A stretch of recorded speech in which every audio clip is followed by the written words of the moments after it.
Sérébou, localité située dans le département de Pricro, au centre de la Côte d'Ivoire, est sans doute le premier village du pays à atteindre l'émergence tant souhaitée. C'est ce qui pourrait expliquer cette liesse populaire à l'accueil d'Alassane Ouattara, président de la République de Côte d'Ivoire.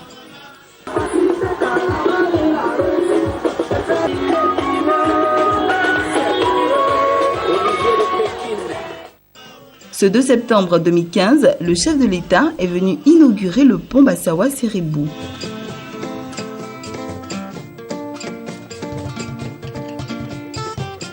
Découverte de la plaquette.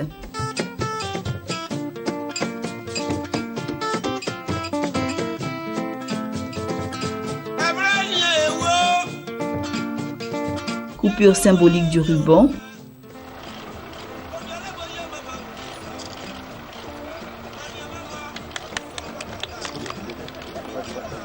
Puis marche solennelle du président et toute sa délégation tout au long du pont.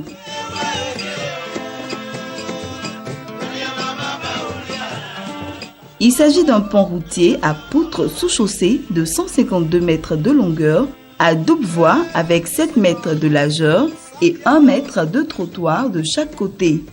La structure du pont est formée de 4 travées indépendantes de 37 mètres, composées chacune d'une dalle en béton armé de 0,27 mètres d'épaisseur, reposant sur 4 poutres en T à talons de 37 mètres de long et 2,20 mètres de hauteur en béton précontraint.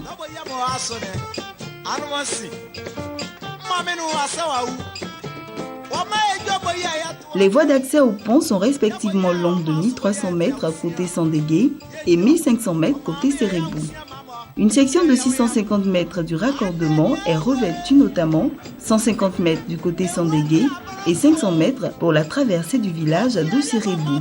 Chaque voie d'accès comprend une chaussée revêtue de 7 mètres et 2 accotements de 2 mètres chacun. En outre, les ouvrages d'assainissement ont été construits sur les voies d'accès au pont.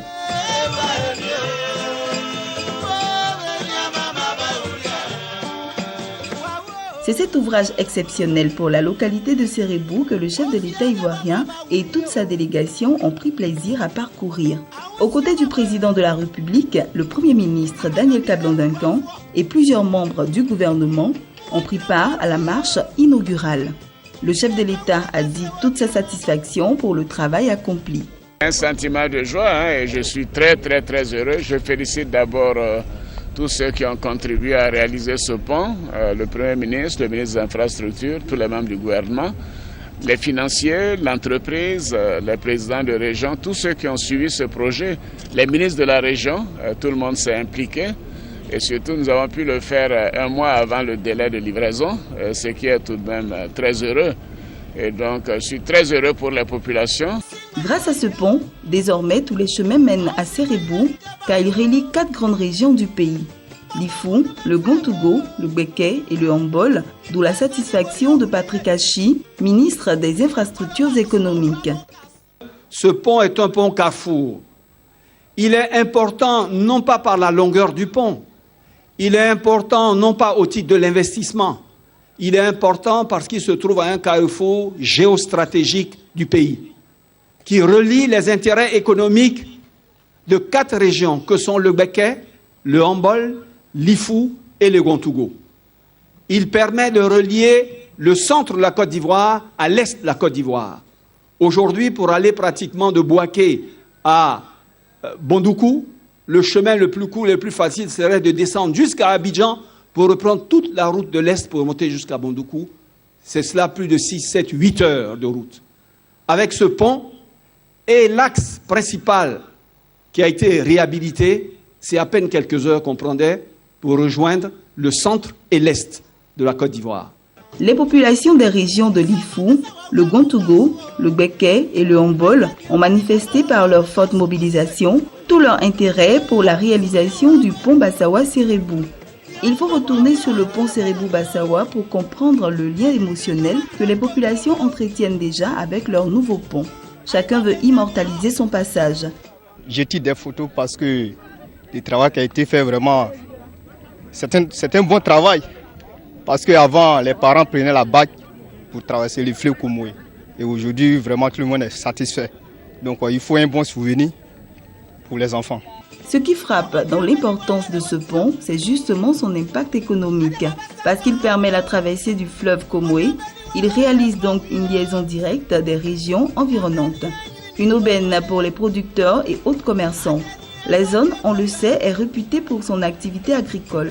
L'anacarde, dont la production est estimée à plus de 142 000 tonnes, soit la moitié de la production nationale, et l'igname, dont la production annuelle est estimée à 1,6 million de tonnes. Sincèrement, on était beaucoup en retard. Bon, grâce à ce pont, nos cultures vont beaucoup avancer. Parce que quand on fait l'igname, il n'y a pas quelqu'un pour acheter. L'anacarde, c'est un peu difficile. Bon, aujourd'hui, on peut aller facilement sur Boaké. Souvent, avant d'aller quitter le Sénégal à Boaké, il faut faire une semaine aller-retour. Mais aujourd'hui, tu fais un aller-retour sans problème. Sandégué était vraiment enclavé. Parce que le fleuve représentait un frein au contact entre Sandégué et les régions voisines.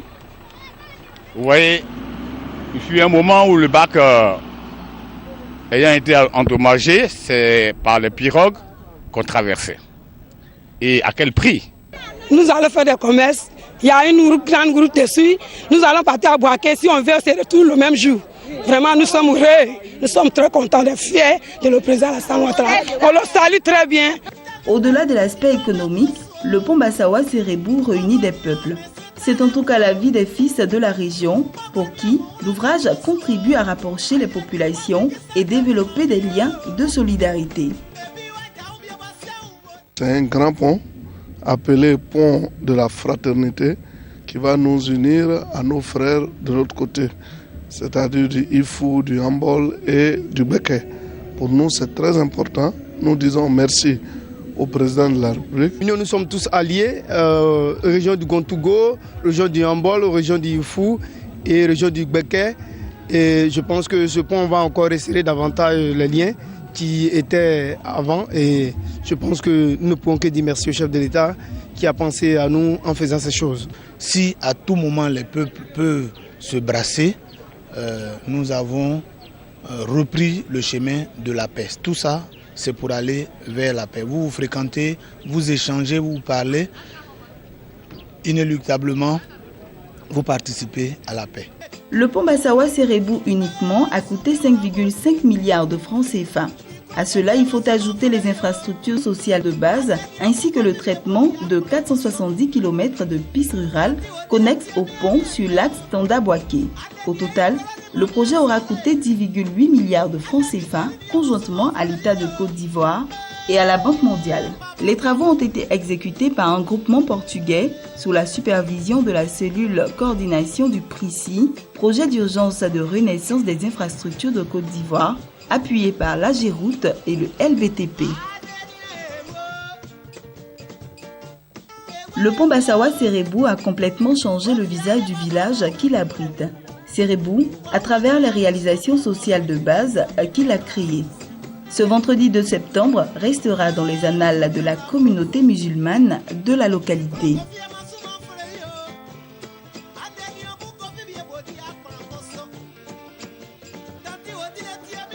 C'est la dernière fois que les fidèles prient sous cette paillote de fortune. Une nouvelle mosquée vient de leur être offerte dans le cadre du projet de construction du pont Massawa-Sérébou. Une mosquée aux couleurs vives et gaies pour les musulmans du village, c'est la réponse à des prières longtemps adressées au ciel. En fait, grâce au projet de construction du pont Sérébou-Bassawa, c'est tout le village qui est entré dans le modernisme. À la place des maisons faites en terre, les bâtisses en dur. 34 nouvelles constructions au bénéfice des personnes affectées et vulnérables vivant dans l'emprise du pont.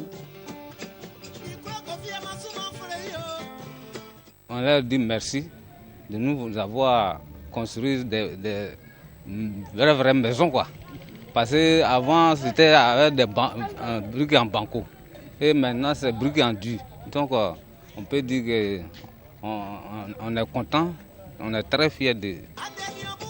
Des maisons modernes et aussi un apatam public pour les réunions de la notabilité afin de redynamiser l'organisation villageoise et améliorer le climat social. Mais certainement, le plus utile de ces infrastructures sociales de base reste la construction de l'école primaire publique du village de Sérébou, une école fonctionnelle depuis la rentrée scolaire 2015-2016. Les enfants se débrouillaient sous des apatams, ils étaient encadrés par des bénévoles.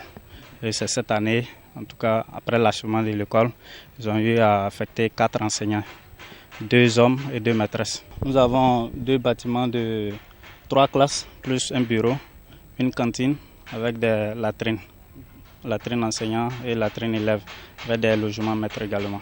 Autres infrastructures sociales de base dont a bénéficié le village de Sérébou. Toujours grâce au projet du pont Bassawa-Sérébou, l'adduction de la localité en eau potable et son raccordement au réseau électrique national.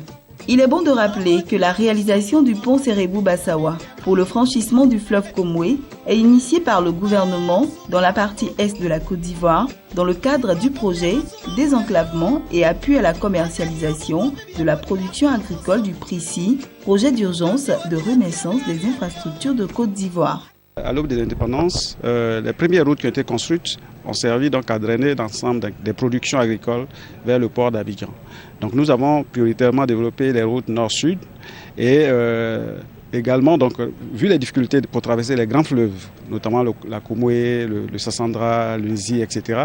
Donc les liaisons est-ouest sont très peu développées. Donc ici, nous avons donc une route normalement qui devait relier 4 grandes régions du pays, donc l'Ifou où nous sommes, le Gantogo à l'est, le Hambol au nord-ouest et puis le Gbeke qui est donc dans la région de Boaké encore à l'est donc où nous sommes. Et donc ce pont qui traverse le fleuve Komoué était nécessaire pour relier donc toutes ces grandes régions pour faciliter les échanges. D'abord, vous savez qu'à Boaké, il y a le marché de gros, mais toute la production agricole donc de cette zone est ne peut pas transiter par là, surtout lorsque cette production doit aller donc dans l'interland. Donc on est obligé de descendre jusqu'à Abidjan avec des distances énormes avant donc de remonter et je pense que ce pont vient régler ce problème. Donc ce pont va impacter plus de 3 millions de personnes dans la zone du projet. Il va faciliter les échanges, mais mieux, vous avez vu qu'en plus de pont, nous avons fait plusieurs réalisations sociales qui ont littéralement transformé ce village Carrefour, qui deviendra donc désormais un foyer humain très dynamique, où des emplois seront créés, donc les populations, les jeunes notamment, pourront rester sur place, exploiter les potentialités de cette région. C'est le 28 janvier 2013 que le gouvernement ivoirien a procédé au lancement officiel du PRICI, projet d'urgence de renaissance des infrastructures en Côte d'Ivoire. Cette initiative conjointe du gouvernement ivoirien et de la Banque mondiale, dont l'objectif est de mettre l'accent sur la reconstruction des infrastructures du pays, notamment dans les secteurs prioritaires de la voirie urbaine, de l'eau potable, de l'assainissement urbain, de l'éclairage public, de la santé et de l'éducation. Ce projet allait jouer un rôle majeur dans le dispositif de reconstruction et de développement économique et social du pays. Car, après plus d'une décennie de crises répétées, caractérisées par une forte dégradation et un déficit en infrastructures de base, les besoins des populations dans les secteurs subventionnés se sont énormément accrus au point de devenir des priorités pour le gouvernement. Après plus de 2 ans d'activité, le PRICI a su répondre positivement aux attentes des populations et de l'État de Côte d'Ivoire. Pour le PRICI, je pense que la première phase du PRICI a permis de toucher 6 capitales régionales, notamment Abidjan, Yamoussoukro, Boaké, Abengourou, Korogo et San Pedro. Et nous avons, en travaillant sur les capitales régionales, travaillé donc dans l'arrière-pays, notamment à Soubré, où nous avons également travaillé sur près de 1000 km de pistes pour permettre de sortir les produits agricoles. Ici, vous voyez ce que nous avons pu faire à partir donc du pôle d'Abengourou et de Bandoukou. Donc les prochaines étapes, ce sera de renforcer ce que nous avons fait, notamment à Abidjan, où nous allons vraiment travailler en profondeur sur les questions d'assainissement et de drainage. Également à San Pedro, où nous allons également renforcer donc, le drainage, parce que cette ville, qui est une ville balnéaire, a des gros soucis de drainage et nous allons y travailler. Et étendre l'intervention du PRICI à d'autres villes. donc notamment Daloa, Séguéla, Mans et j'en passe. Et je pense que ça permettra, et Bondoukou, et je pense que ça permettra de donner au pays plus de possibilités et permettre donc aux régions de devenir des pôles de développement et tirer donc la croissance vers le haut. Le PRISI est un instrument mis en place par le gouvernement, avec à sa tête le chef de l'État, le président Alassane Ouattara, pour accélérer donc le développement de nos villages, de nos villes et contrées. Et nous avons été heureux que ce message transmis très tôt aux populations lorsque nous sommes arrivés a été bien compris, parce que tout ce que nous avons fait ici, figurez-vous qu'a été fait en partie avec la participation des populations. Par exemple, pour la construction des équipements sociaux, c'est la méthode d'autoconstruction que nous avons adoptée. Nous avons fourni les matériaux, nous avons payé la main-d'œuvre locale qui s'est organisée pour travailler sur ces équipements. Et surtout, le faisant, nous avons préparé la relève pour assurer l'entretien de tout ce que nous avons fait. Donc je pense que nous sommes sur la bonne voie pour développer cette région, mais en reproduisant cet exemple, nous pourrons demain développer toute la Côte d'Ivoire. Après les populations des régions de l'Ifou, du Gontougo, de Gbeke et du Hambol, qui saluent encore la réalisation du pont Bassawa-Sérébou, celles d'autres régions attendent avec impatience que les projets du PRISI prennent forme dans leur département. L'organisme gouvernemental du projet d'urgence de renaissance des infrastructures de Côte d'Ivoire compte jouer sa partition dans la marche du pays vers l'émergence qui, plus qu'un slogan, prend forme dans le pays profond à travers la réalisation de grandes infrastructures.